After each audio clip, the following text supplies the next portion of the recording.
Hi hello வணக்கம் and welcome to 7 Cube channel. நான் உங்கள் லக்கி ஸ்டார் ரூபா கிரீன் தரா. Everyday a million miracle begins at சன்ரைஸுங்க அப்படிங்கிற சூப்பரான கோட்டோட இன்றைக்கி இந்த வீடியோக்குள்ளே போகலாமா?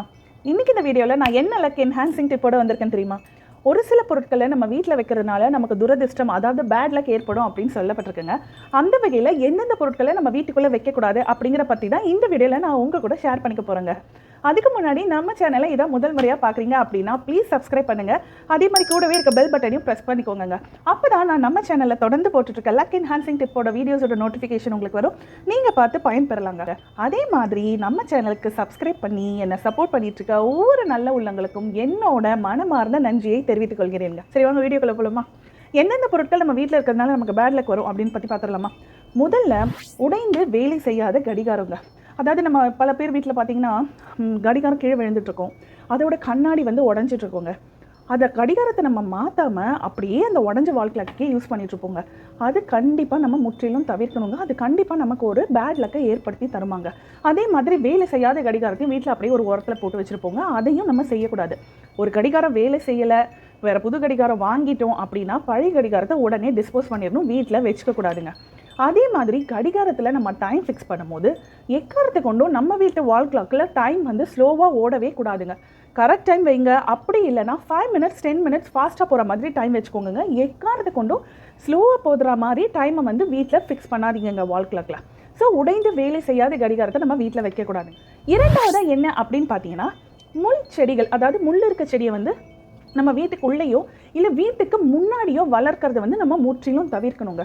அதுக்கு பதில் நம்ம என்ன பண்ணலாம் அப்படின்னு பார்த்தீங்கன்னா, வீட்டுக்கு சைட்லேயோ அப்படி இல்லைனா வீட்டுக்கு பேக் சைடில் முள் இருக்க செடி வந்து நம்ம வளர்க்கணுமாங்க. மூணாவது என்ன அப்படின்னு பார்த்தீங்கன்னா, காய்ந்து இறந்த செடிகள்ங்க. அதாவது இண்டோர் பிளான்ஸ், நம்மள பல பேருக்கும் இண்டோர் பிளான்ஸ் வளர்க்குற பழக்கம் இருக்குது இல்லைங்களாங்க. அதாவது இண்டோர் பிளான்ஸ்லாம் என்னென்ன, பீஸ் லில்லி இருக்குது, ஜேட் பிளான்ட் இருக்குது, மணி பிளான்ட் இருக்குது, லக்கி பேம்பூ இருக்குது, அதுக்கப்புறம் ஸ்னேக் பிளான்ட் இருக்குது. இதெல்லாம் நம்ம வீட்டில் வளர்ப்போம் இல்லைங்களா. ஸோ இந்த செடிங்கள்லாம் கொஞ்சமாக வாடி போச்சு இல்லைனா இறந்து போச்சு, நம்ம வீட்டுக்குள்ளே வளர்கிறதுக்கான வசதி அதுக்கு இல்லை அப்படின்னு நமக்கு தெரிஞ்சிருச்சு அப்படின்னா உடனே அந்த செடிகளையும் நம்ம வீட்டை விட்டு வெளியே எடுத்து வச்சிடணும், இல்லை வெளியே எடுத்து போட்டுடணுமாங்க. இந்த மாதிரி காய்ந்த இறந்த செடிகள் நம்ம வீட்டில் இருக்கக்கூடாதாங்க.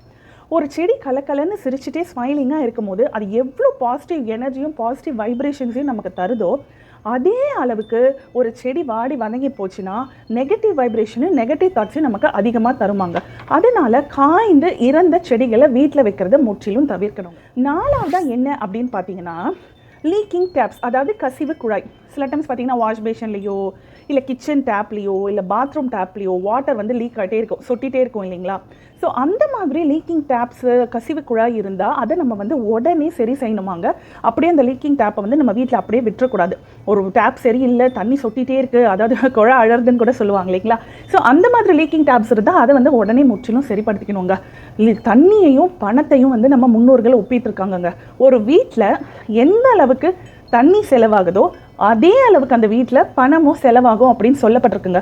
ஸோ வாட்டர் லீக் ஆகுது டேப்பில் அப்படின்னு தெரிஞ்சிச்சுன்னா உடனே அதை சரி செய்யறதுக்கு பாருங்கங்க.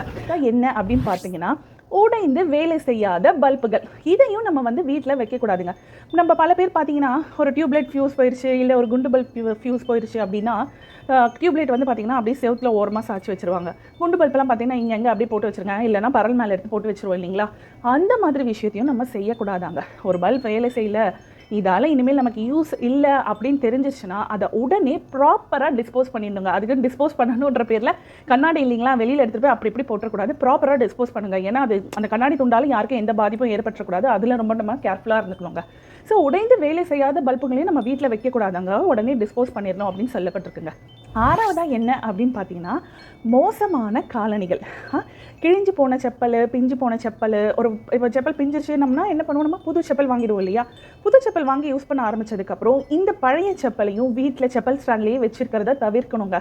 புதுசு வந்தோடனே பழசு ஆட்டோமேட்டிக்காக வெளியே போயிடணுங்க. பல பேர் வீட்டில் பார்த்தீங்கன்னா அப்படியே பழைய செருப்பு 3-4 வருஷத்துக்கு முன்னாடி வாங்கின செருப்புலாம் அப்படியே லைனாக ஓரமாக அடுக்கி வச்சுருப்பாங்க. அது முற்றிலும் வந்து தவறான விஷயங்க. கண்டிப்பாக கிழிந்து போன பிஞ்சு போன யூஸ் இல்லாத செருப்பை வீட்டில் வைக்கிறத வந்து நம்ம முற்றிலும் தவிர்க்கணுங்க. Last but not the least, மோசமான பர்ஸுகள். பர்ஸு ரொம்ப முக்கியம் இல்லைங்களா. ஸோ அதே மாதிரி கிழிஞ்சு போன மோசமான பர்ஸையும் நம்ம வந்து வீட்டில் வச்சுக்கக்கூடாதுங்க. ஒரு பர்ஸ் வேஸ்ட் ஆகிடுச்சு, புது பர்ஸ் வாங்கிட்டோம் அப்படின்னா கண்டிப்பாக நம்மளோட பழைய பர்ஸை வந்து ப்ராப்பராக டிஸ்போஸ் பண்ணிடணுங்க. அதில் உள்ளே இருக்க பேப்பர்ஸோ ஏதோ பணமோ ஏதோ சாமி படமோ காசோ எல்லாத்தையும் எடுத்துகிட்டு இந்த பழைய பரிசை நம்ம ப்ராப்பராக டிஸ்போஸ் பண்ணிடணுங்க. ஸோ இந்த 7 பொருட்கள் நம்ம வீட்டில் இருந்தால் நமக்கு துரதிர்ஷ்டம் ஏற்படும் அப்படின்னு சொல்லப்பட்டிருக்காங்க. இது நம்ம அன்றாட வாழ்க்கையில் பார்க்குற விஷயம் தான். புதுசாக நான் உங்களுக்கு எதுவும் சொல்ல போகிறதில்ல. இருக்கிற விஷயத்தையே கொஞ்சம் ரெஃப்ரெஷ் பண்ணிவிட்ட மாதிரி வச்சுக்கோங்களேன். இதெல்லாம் ஃபாலோ பண்ணி பாருங்களேன். நம்ம எவ்வளோ நேரம் ஆஃபீஸில் வந்து டைம் ஸ்பெண்ட் பண்ணிட்டு வந்தாலும் ஆஃபீஸ்க்கு அடுத்தபடியாக அதிக நேரம் நம்ம செலவிடுறது அப்படின்னு பார்த்தீங்கன்னா நம்மளோட வீடு இல்லைங்களாங்க. ஸோ நம்ம வீட்டை வந்து எப்போவுமே ஒரு பாசிட்டிவ் எனர்ஜியோடையும் பாசிட்டிவ் வைப்ரேஷனோடையும் வச்சுக்கணும் இல்லைங்களா? நம்ம கையில் தானங்க இருக்காது. நம்ம தானே சுத்தபத்தமாக நம்மளோட சரௌண்டிங்ஸை நீட் அண்ட் க்ளீனாக வச்சுக்கணும். ஸோ இந்த சின்ன சின்ன விஷயங்களெல்லாம் ஃபாலோ பண்ணுங்கள். ஸோ நான் மேலே சொன்ன இந்த 7 பொருட்கள் ஏதாவது உங்கள் வீட்டில் இருக்குது அப்படின்னா உடனே டிஸ்போஸ் பண்ணிடுங்க. அருமையான பயனுள்ள லக் என்ஹான்சிங் டிப்பை தான் இந்த வீடியோ மூலமாக உங்கள் கூட ஷேர் பண்ணியிருக்கேன்னு நம்புகிறேங்க. மீண்டும் இன்னொரு சூப்பரான லக் என்ஹான்சிங் டிப்போட உங்களை சந்திக்கும் வரை உங்களிடமிருந்து விடைபெறுவது உங்கள் லக்கி ஸ்டார் ரூபா கிரீன்தாரா.